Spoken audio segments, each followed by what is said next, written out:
1 Roi 3 à partir du verset 16. Est-ce qu'on est tous là?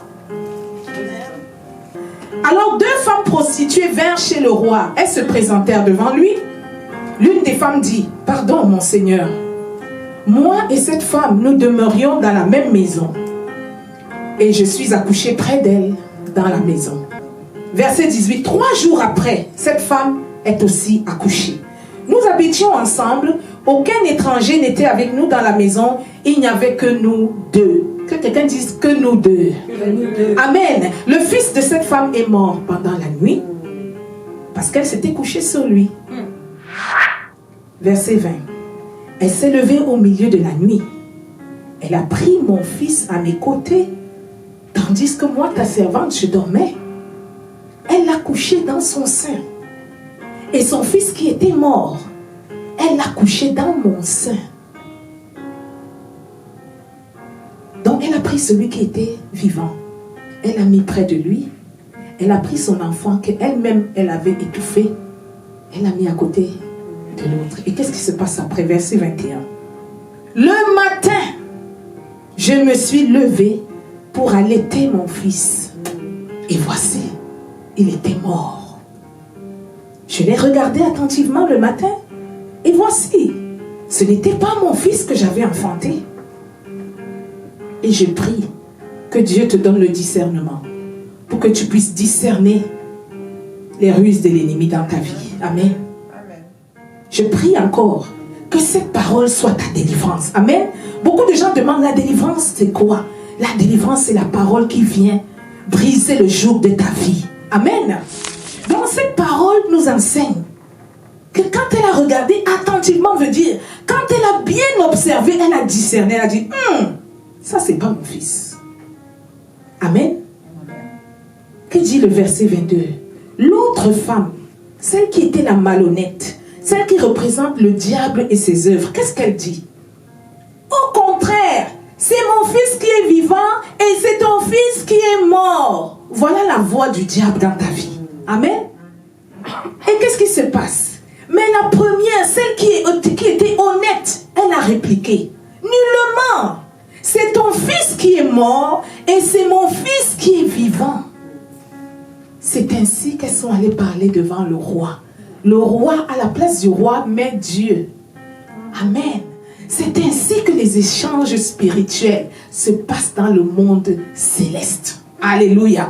Et pour que je vous parle de ces choses, il faut d'abord que tu sois d'accord avec moi sur un principe.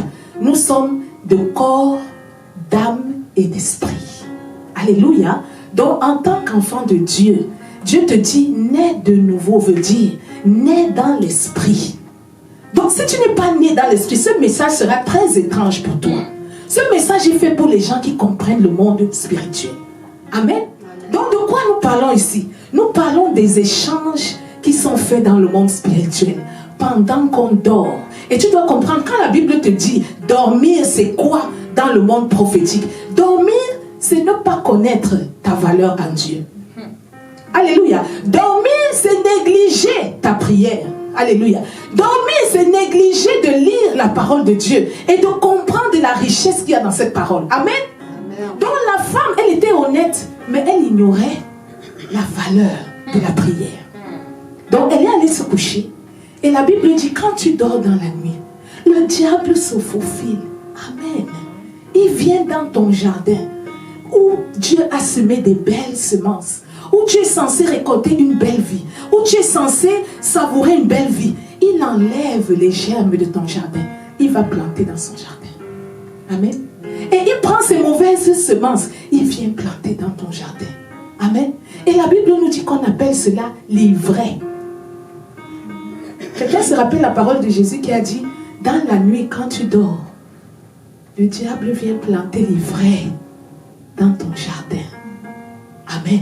L'ivraie veut dire l'œuvre du diable, la semence du diable.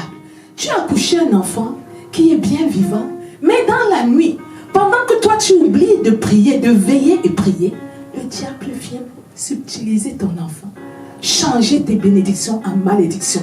Que quelqu'un dise au nom de Jésus-Christ, ça ne m'arrivera pas. Alléluia. Amen. Et déclare que même si ça t'est déjà arrivé, tout ce qu'il a volé dans ta vie sera restauré aujourd'hui au nom de Jésus-Christ. Parce que s'il est un voleur, Dieu est un récupérateur. Alléluia.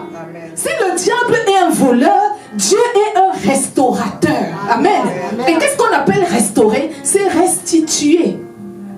Dieu restitue ce qu'on a volé, c'est ce qu'on appelle la restauration. Alléluia. Donc notre prière aujourd'hui va être: Seigneur, qu'est-ce qui est dans ma vie que tu n'as pas planté? Est-ce qu'il y a quelqu'un qui se pose des bonnes questions? Est-ce que ce que je traverse, Seigneur, c'est vraiment toi? Tu peux être dans la persécution pendant des années. Tu es à l'église tous les dimanches. Tu chantes, tu danses, tu fais toutes les œuvres. Mais tant que cette semence n'a pas été déracinée, oh Zagediabazo, tant que tu n'as pas rencontré une force correspondante, j'appelle ça une onction de délivrance, pour déraciner ce que l'ennemi a planté, tu vas danser dans la défaite. Voilà pourquoi il y a beaucoup de chrétiens après un moment: ah, je suis fatigué. Ça fait 20 ans que je suis dans la chrétienté, j'ai toujours les mêmes problèmes. Maman, je suis désolée. Papa, je suis désolée. Tu n'as pas encore fait la délivrance. Alléluia. Tu n'as pas encore invité celui qui restaure dans ta vie. Amen. Tu n'as pas non plus invité celui qui déracine ce que l'ennemi a planté. Amen. Donc nous sommes en face d'une parole qui nous parle. Pendant que tu dors, qu'est-ce qui se passe dans ta vie? Ça fait combien d'années que tu dors? Ça fait combien d'années que tu négliges la prière? J'ai aimé quelque chose que Nina a dit ici. Et je me suis dit, mais est-ce que Nina est dans le même esprit que moi? Elle est venue parler de Paul et Silas, qui étaient enfermés en prison.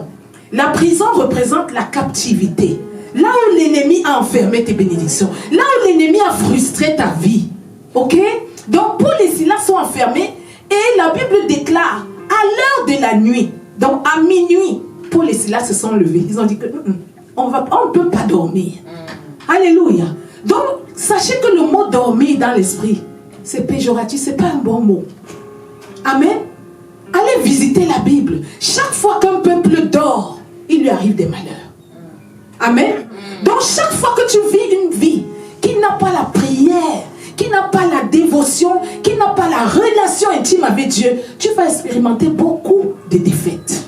Tu vas marcher avec le nom de Jésus. Dis, comment le nom de Jésus là ne marche pas dans ma vie? Pourquoi moi je ne vois pas les victoires? Pourquoi je ne vois pas ceci? Il y a quelque chose que tu as négligé. Ta prière de la nuit est essentielle. Alléluia.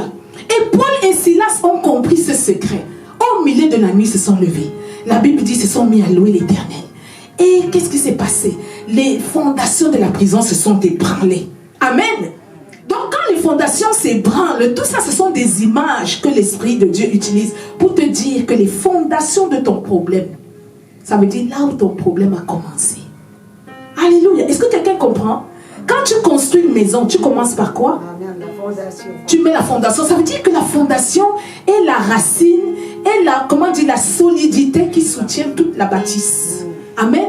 Donc parfois nous construisons nos vies spirituelles avec des mauvaises fondations. Je parlais de ça ici dernièrement. Je disais que parfois la fondation, c'est la famille où tu es né. Les malédictions ancestrales de cette famille n'ont jamais été enlevées. Alléluia. N'ont jamais été déracinées. Les idolâtries, les façons dont cette famille a marché dans le passé, avant même que toi tu ne naisses dans cette famille, très souvent tu nais dans une famille qui était déjà maudite. Et tu viens subir des choses que tu n'as jamais préméditées. Et ton ignorance fait en sorte que tu vas passer toute ta vie à vivre des frustrations parce que personne ne s'est levé. Et la Bible dit jusqu'à ce que quelqu'un se lève. Alléluia. Jusqu'à ce que tu te lèves comme Gideon pour dire moi les autels-ci, ça ne va plus parler contre moi. Alléluia. C'est ce qu'on appelle la délivrance. La délivrance, c'est un acte de foi, un acte d'audace, de courage, un acte de foi en Dieu et d'attachement, de dire Seigneur, jusqu'à ce jour, ma famille a vécu ça. À partir de moi, c'est fini. Alléluia. Le jour où tu prends une décision radicale, tout de suite, le ciel se lie à toi. Amen. Donc le ciel attend la manifestation des fils de Dieu que toi et moi nous sommes. Amen.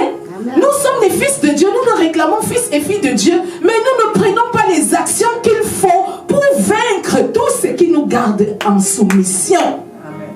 Amen. Amen. Aujourd'hui, j'ai dit c'est aujourd'hui. Alléluia. Aujourd'hui là, c'est aujourd'hui. Ça dit que quand tu dis aujourd'hui, c'est aujourd'hui, c'est it is enough. Tu Tu dois dire assez. Ma famille a vécu longtemps dans les chaînes de maladie. Ce cancer, ça s'arrête avec moi. Alléluia.